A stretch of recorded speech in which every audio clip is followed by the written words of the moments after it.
terus membangun karakter sendiri. Kami menghormati prosesnya, bukan hanya hasilnya nanti. Metro Press tak sekadar membaca, kami memahami nilai.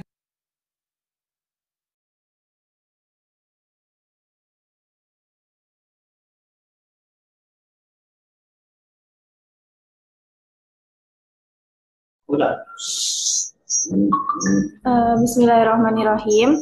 Karena waktunya sudah lewat 13.16, marilah kita mulai webinar kita pada siang hari ini. Apakah Bapak Khairul Hakim sudah berada di ruang Zoom? Ya, saya sudah berada di ruang Zoom. Oke, baik. Kita mulai ya, Bapak. Ya, silakan. Bismillahirrahmanirrahim. Assalamualaikum warahmatullahi wabarakatuh. Alhamdulillahirabbil alamin, wassalatu wassalamu ala asrofil anbiya'i wal mursalin wa ala alihi wa ashabihi rasulillahi ajmain.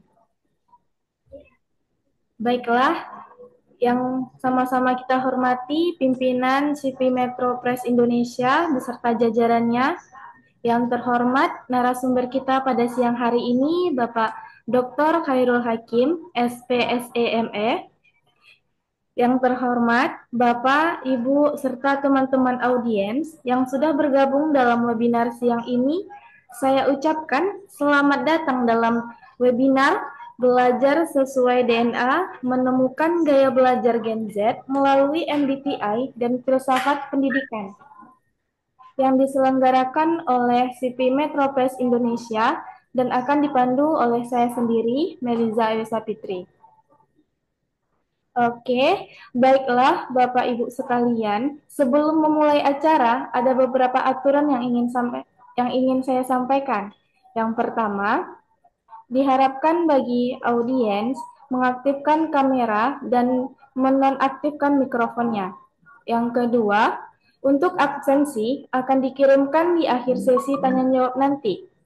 Yang ketiga, sertifikat dan rekaman akan dikirim melalui WA Group nantinya.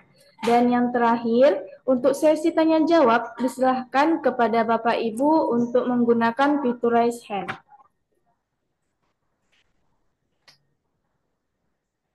Oke, sebelum memaparkan materi yang luar biasa pada siang hari ini, izinkan saya memperkenalkan pemateri yang luar biasa, yakni narasumber kita, Bapak Dr. Khairul Hakim, SPSEMM. Beliau lahir di Jakarta 10 Januari 1988. Beliau melaksanakan S1-nya di jurusan Proteksi Tanaman di Institut Pertanian Bogor tahun 2005 sampai dengan 2010. Kemudian melanjutkan S2 Ilmu Manajemen di STIE PBM tahun 2010 sampai dengan 2012. Kemudian melanjutkan S1-nya lagi pada Ilmu Manajemen di Universitas Islam At-Tahiriyah pada tahun 2012 sampai dengan 2015. Kemudian melanjutkan S3-nya lagi di Ilmu Manajemen di Universitas Pendidikan Indonesia dari tahun 2017 sampai dengan 2022. Beliau merupakan seorang dosen di Universitas Muhammad Husni Tamrin. Beliau juga aktif dalam organisasi sebagai Ketua Umum Komite of Human Capital pada tahun 2017 sampai dengan sekarang, dan Ketua Pendidikan Pemberdayaan Profesi Asosiasi Profesional HRGE dan Legal Indonesia pada tahun 2015 sampai dengan sekarang. Nah, beliau ini juga aktif dalam menulis karya ilmiah, baik itu buku dan artikel. Salah satunya yaitu Market Orientation, Contact and Company Working. Dan juga aktif dalam reviewer dan editor di 5 tahun terakhir. Nah, Marilah sama-sama kita sambut narasumber kita pada siang hari ini yang sangat luar biasa, yakni Bapak Dr. Khairul Hakim, SP, SEME, MM. Eh, halo Bapak. Ya, halo Mbak Meliza Ayu Sapitri. Halo, bagaimana kabarnya Bapak hari ini? Alhamdulillah sehat Mbak Meliza dan rekan-rekan dari CV Metro bagaimana? Sehat semuanya? Alhamdulillah kami juga. Bagaimana Bapak, sudah bisa kita mulai webinar kita siang hari ini? Boleh kita mulai saja agar cepat, kemudian Eh, bisa presentasi secara maksimal. Oke, baik. Kepada Bapak kami persilahkan.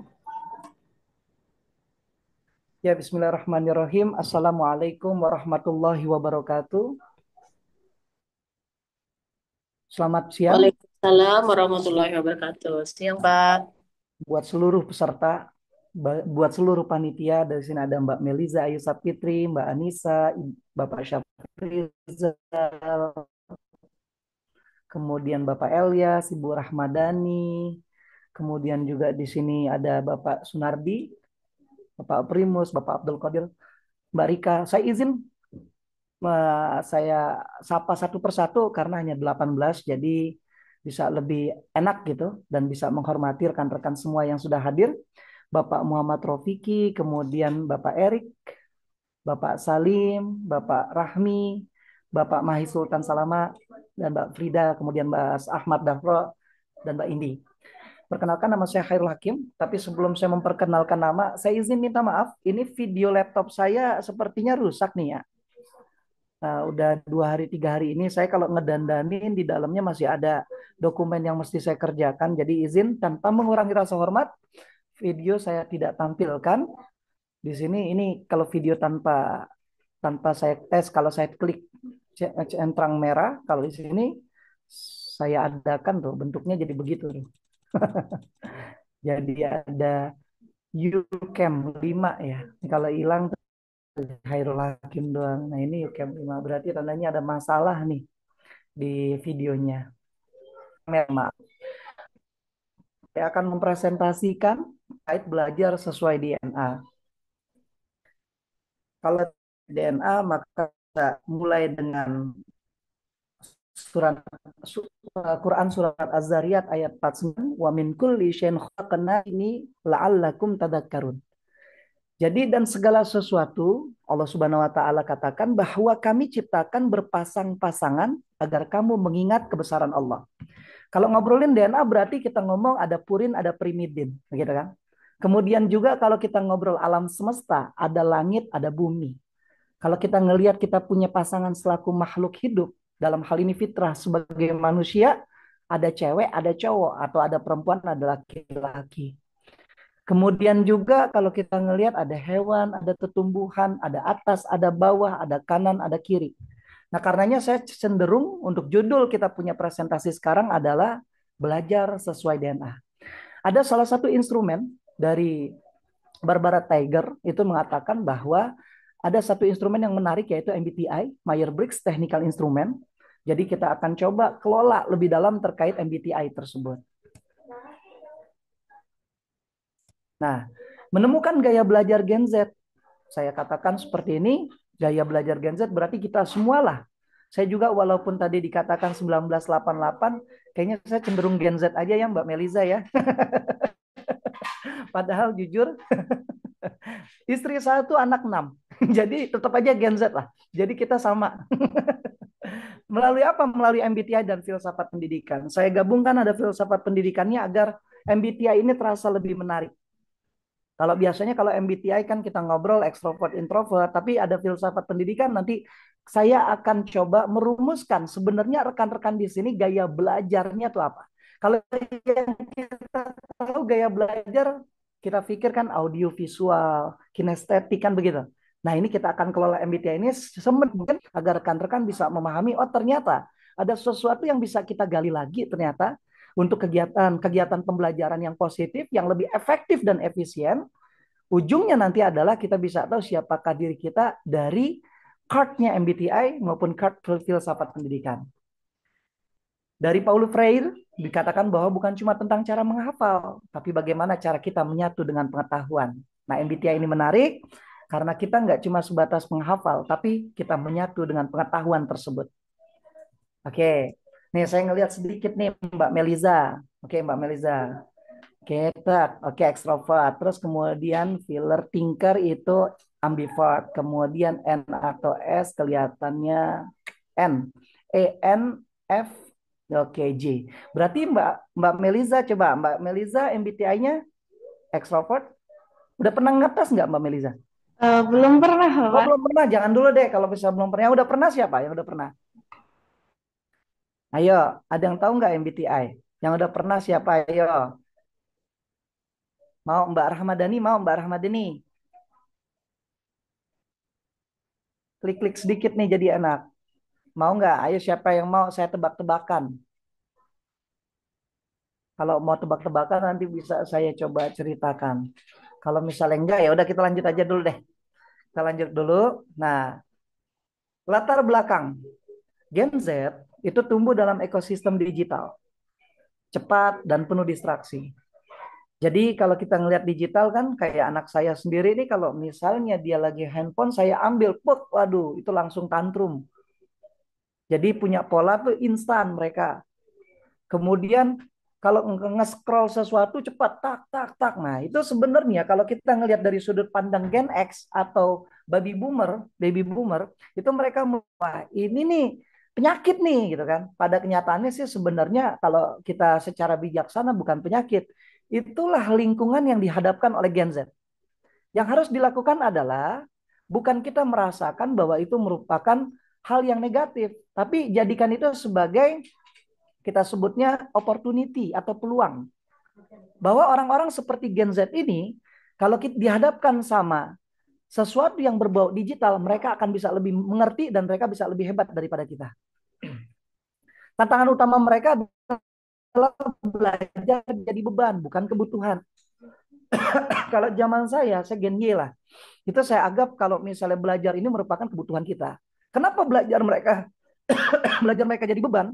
Karena mereka udah asyik dengan teknologi.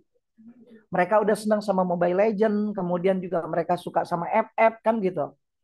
Mereka suka sama Roblox dan mereka jadi ngerasa bahwa pendidikan yang sekarang itu karena nggak secepat Roblox, nggak secepat Mobile Legend, pendidikan tuh kayak berjalan di tempat dan mereka nganggap pelajar itu adalah beban.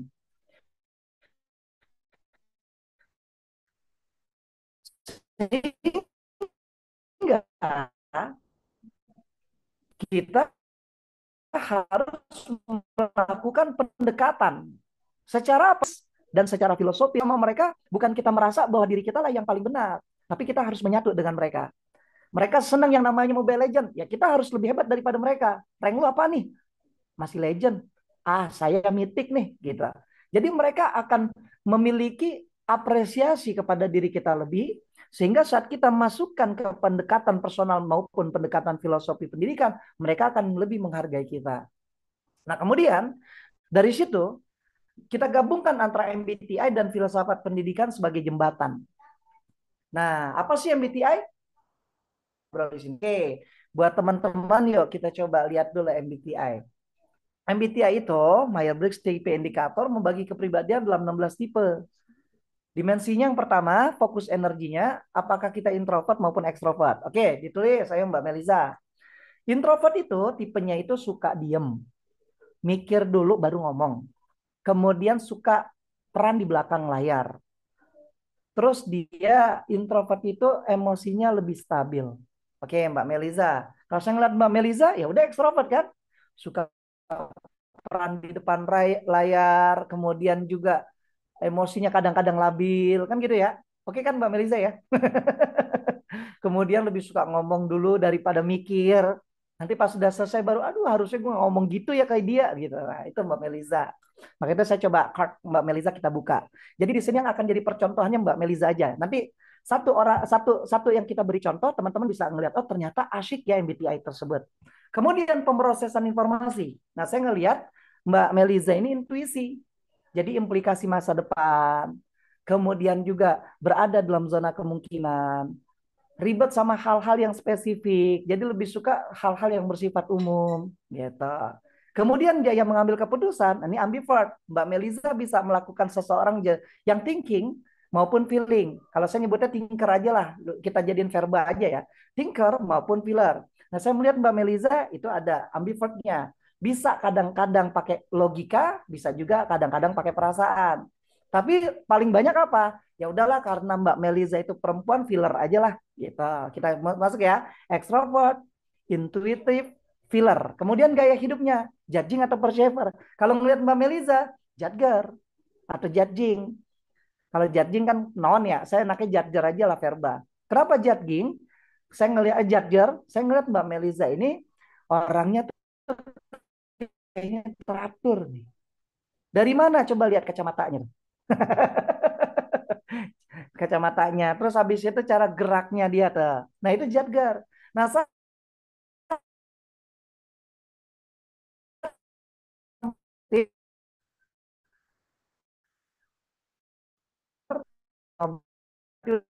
ya Melisa lagi. Nah, dia ajarnya itu nyata. Kemudian intuitif ide abstrak. Kemudian filler pakai makna emosi. Kemudian jagger